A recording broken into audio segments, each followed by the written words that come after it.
Assalamualaikum warahmatullahi wabarakatuh. Perkenalkan, nama saya Lisa Walida Rahmawati dengan NIM 241101090043. Saya dari kelas IPS 2.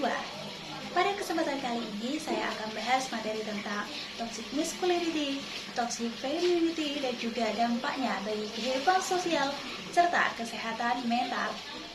Topik ini sangat relevan untuk dibahas karena dalam kehidupan sehari-hari kita sering menemukan berbagai tuntutan sosial mengenai bagaimana seorang laki-laki dan juga seorang perempuan itu harus bersikap. Tuntutan tersebut itu terkadang tidak hanya membentuk identitas seseorang, tetapi juga dapat memberikan tekanan yang berdampak kepada hubungan sosial maupun juga kesehatan mental. Pertama, saya akan bahas materi tentang toxic masculinity. Apa sih toxic masculinity? Toxic masculinity adalah kumpulan norma atau ekspektasi sosial yang menganggap bahwa laki-laki itu harus selalu kuat, dominan, agresif, tidak boleh menunjukkan emosi, dan harus mampu menghadapi semua masalah yang ada dalam dirinya sendiri itu sendirian. Padahal tidak semua laki-laki itu memiliki karakter yang sama. Ingat, kita itu manusia biasa, teman-teman. Ketika seseorang dipaksa untuk memenuhi standar tersebut secara berlebihan, hal itu dapat menjadi sesuatu yang tidak sehat nantinya. Contohnya apa? Contohnya gini, seseorang laki-laki yang sedang mengalami kesedihan seringkali merasa malu untuk mengeluarkan air mata atau menangis karena takut dianggap lemah lah, dianggap ini itulah oleh masyarakat sekitar. Dan juga ada loh laki-laki yang enggan mencari bantuan pada psikolog karena merasa harus mampu menyelesaikan masalahnya sendiri. Akibatnya, emosi yang dipendam secara terus-menerus dapat menimbulkan stres, kecemasan, bahkan terjadi depresi.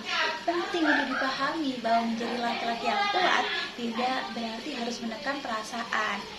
Justru itu, teman-teman, kemampuan untuk mengenali dan juga mengelola emosi merupakan bentuk kedewasaan yang positif. Materi selanjutnya kita akan membahas tentang toxic femininity. Apa sih toxic femininity itu?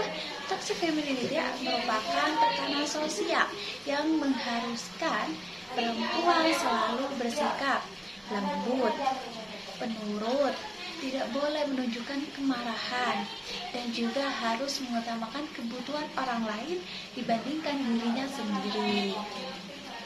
Nah, dalam kondisi tertentu, perempuan juga dituntut untuk selalu tampil sempurna agar diterima oleh lingkungan sosial ya. Sebagai contoh gini, banyak perempuan yang merasa harus selalu menyenangkan orang lain meskipun hal tersebut membuat dirinya tidak nyaman. Ada pula yang merasa bahwa mereka itu terlalu insecure, tidak sesuai dengan standar kecantikan yang berkembang di masyarakat dan juga media sosial. Karena kan kecantikan yang ada di Indonesia itu kayak standar harus putih, tinggi, seksi seperti itu. Nah, ketika tuntutan-tuntutan tersebut itu diterima tanpa adanya kritik, perempuan itu dapat kehilangan kesempatan untuk mengekspresikan pendapatnya, menetapkan batasan yang sehat, dan juga mengembangkan potensi dirinya secara maksimal. Padahal perempuan juga bisa loh mengembangkan potensi itu secara maksimal.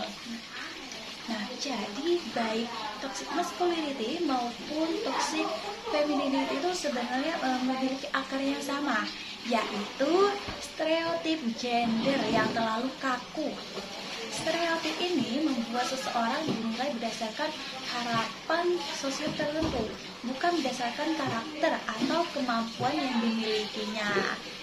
Mengapa toxic masculinity dan juga toxic femininity itu bisa terjadi? Nah, begini. Salah satu penyebab munculnya toxic masculinity dan juga toxic femininity adalah proses sosialisasi sejak kecil. Nah, sejak kecil anak-anak itu di masyarakat itu banyak orang yang sudah diberikan banyak anak-anak yang sudah diberikan gambaran mengenai bagaimana laki-laki dan juga perempuan itu harus bersikap. Misal gini, anak laki-laki sering diajarkan untuk tidak sering menangis. Mereka tuh harus berani dalam menghadapi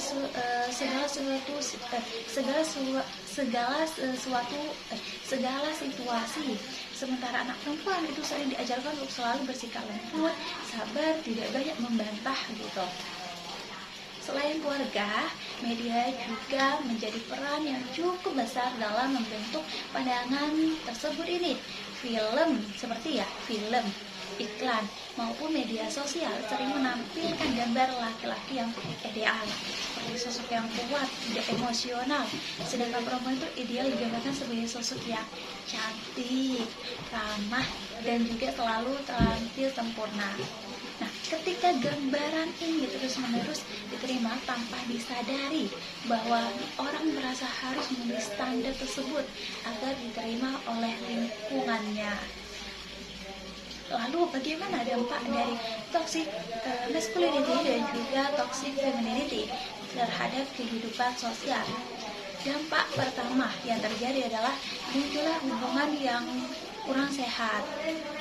Ketika laki-laki dituntut selalu dominan dan perempuan dituntut harus selalu mengalah, hubungan yang terjadi itu bisa tidak seimbang. Salah satu pihak mungkin merasa lebih berkuasa, sedangkan pihak lainnya itu merasa dirugikan gitu, sehingga mereka tidak bebas untuk menyampaikan pendapatnya. Dampak kedua yaitu meningkatnya diskriminasi dan juga prasangka.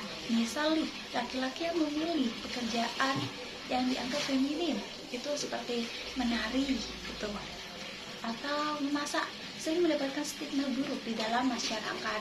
Sebaliknya, perempuan yang tegas dan juga berani mengambil keputusan kadang dianggap terlalu agresif. Penilaian seperti ini dapat membatasi kesempatan seseorang untuk terus berkembang. Dampak ketiga adalah munculnya budaya saling menghakimi satu sama lain. Nah, banyak orang akhirnya itu lebih fokus pada apakah seseorang itu sudah sesuai dengan peran gender tertentu daripada menghargai kepribadian dan juga kompetensinya. Nah, selain berdampak pada kehidupan sosial, toxic masculinity dan juga toxic femininity juga berpengaruh terhadap kesehatan mental. Nah, pada laki-laki, tekanan untuk selalu kuat menyebabkan kesulitan dalam mengekspresikan emosi.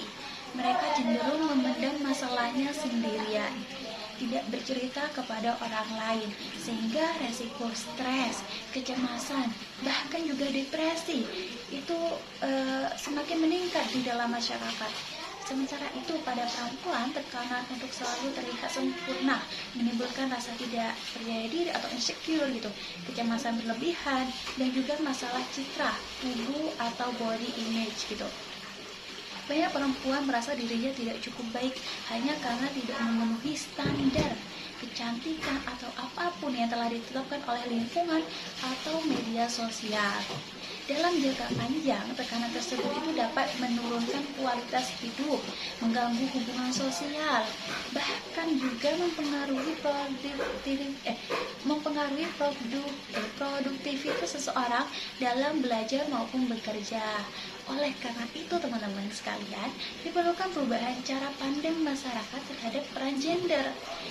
Kita sebagai generasi muda perlu memahami bahwa setiap individu itu, bukan generasi muda saja teman-teman, semuanya itu berhak untuk mengekspresikan emosi, mengembangkan potensi, dan juga menentukan pilihan hidupnya tanpa dibatasi oleh stereotip yang merugikan. Laki-laki juga boleh kok menunjukkan perasaannya dan mencari bantuan ketika menghadapi suatu masalah. Perempuan juga berhak menjadi perempuan yang tegas, mandiri, dengan juga penuh percaya diri dalam mengambil suatu keputusan. Menghargai keberagaman karakter manusia akan menciptakan lingkungan sosial yang lebih sehat dan juga inklusif. Terus bagaimana cara kita mengurangi dampak toxic masculinity dan juga toxic femininity? Nah, gini teman-teman, untuk mengurangi dampak negatif dari kedua fenomena tersebut, diperlukan kesadaran dari kita sendiri maupun lingkungan sekitar. Tetapi yang lebih penting adalah diri kita sendiri, teman-teman. Yang pertama gini, kita perlu belajar menghargai emosi sebagai sesuatu yang normal bagi semua orang. Laki-laki maupun perempuan itu berhak untuk merasa sedih, takut, kecewa, atau marah tanpa harus takut dihakimi oleh siapapun.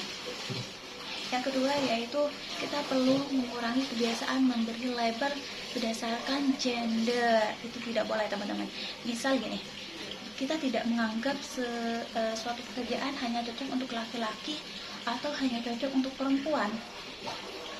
Setiap orang itu kan berhak untuk memilih bidang yang sesuai dengan minat dan juga kemampuannya. Ketiga, pentingnya untuk membangun komunikasi yang sehat dalam keluarga, sekolah, kampus, maupun lingkungan pertemanan. Dengan komunikasi yang terbuka, seseorang itu lebih mudah dalam mengekspresikan perasaan dan juga mencari bantuan ketika mereka itu menghadapi suatu masalah. Yang keempat yaitu kita juga perlu lebih bijak dalam menggunakan media sosial.